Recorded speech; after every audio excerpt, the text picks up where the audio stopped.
मित्रों नमो नमः। संज्ञा प्रकरण में सूत्र आया है उच्चैरुदात्तः। सूत्र है उच्चैरुदात्तः। यह संज्ञा प्रकरण का सूत्र है उच्चैरुदात्तः। दूसरे अध्याय के दूसरे पाद का 29वां सूत्र है। दूसरे अध्याय के दूसरे पाद का 29वां सूत्र है। संज्ञा सूत्र के संज्ञा प्रकरण में उच्चैरुदात्तः सूत्र आया है। इसकी वृत्ति है तालवादिषु सभागेषु अस्थानेषु ऊर्ध्वभागे निष्पन्नो अनुदात्त संज्ञः स्यात्।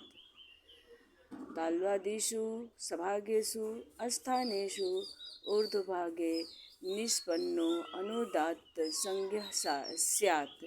अर्थात तालु आदि भागों से युक्त स्थानों में ऊपरी भाग से जिसका उच्चारण हो उस अच अर्थात स्वर को उदात्त कहते हैं। पिछले वीडियो में हमने उकालो अज्रस्व दीर्घ प्लुतः दूसरे अध्याय के दूसरे पाद का यह 72वां सूत्र पढ़ा था। उस सूत्र में बताया गया था कि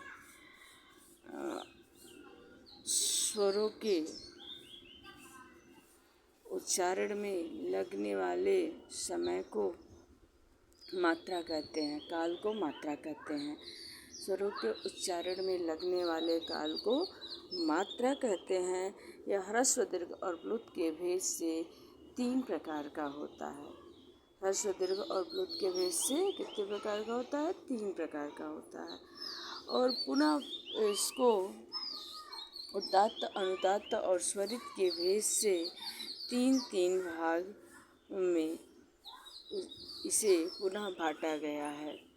ह्रस्व दीर्घ और प्लुत को उदात्त अनुदात्त और स्वरित के भेद से 3 भागों में बांटा गया है। तो उसी क्रम में यह सूत्र आया है उच्चैरुदात्तः, यानी तालु आदि भागों से युक्त स्थानों में ऊपरी भाग से जिसका उच्चारण हो उस अच अर्थात स्वर को उदात्त कहते हैं। वह उदात्त संज्ञक होता है। उदात्त मतलब ऊपरी भाग से इसका उच्चारण है। यहाँ स्वरों के उच्चारण स्थान को बताया गया है। पिछले सूत्र में स्वरों के काल का विभाजन हुआ है। स्वरों के 3 काल हैं, ह्रस्व दीर्घ और प्लुत, और वह ह्रस्व दीर्घ और प्लुत के भेद से 3 और पुनः उन तीनों को उदात्त अनुदात्त और स्वरित के भेद से 3 भागों में बांटा गया है, जिसमें पहला सूत्र आया है उच्चैरुदात्तः अर्थात तालवादिषु सभागेषु। वृत्ति इसका है तालवादिषु सभागेषु अस्थानेषु ऊर्ध्वभागे निष्पन्नो अनुदात्त संज्ञः स्यात्। अर्थात तालु आदि भागों से युक्त स्थानों में ऊपरी भाग से जिसका उच्चारण हो उस अच अर्थात स्वर को उदात्त कहते हैं। स्वरों का उच्चारण भी कंठ, तालु, मूर्धा, दंत, ओष्ठ आदि से होता है। इन उच्चारण स्थानों को 2 भागों में बांटा गया है।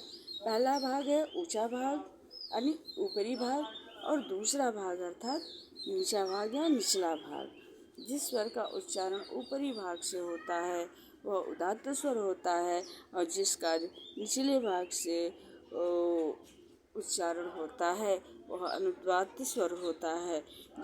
जिसका उच्चारण दोनों से मिलकर होता है वह स्वरित स्वर होता है।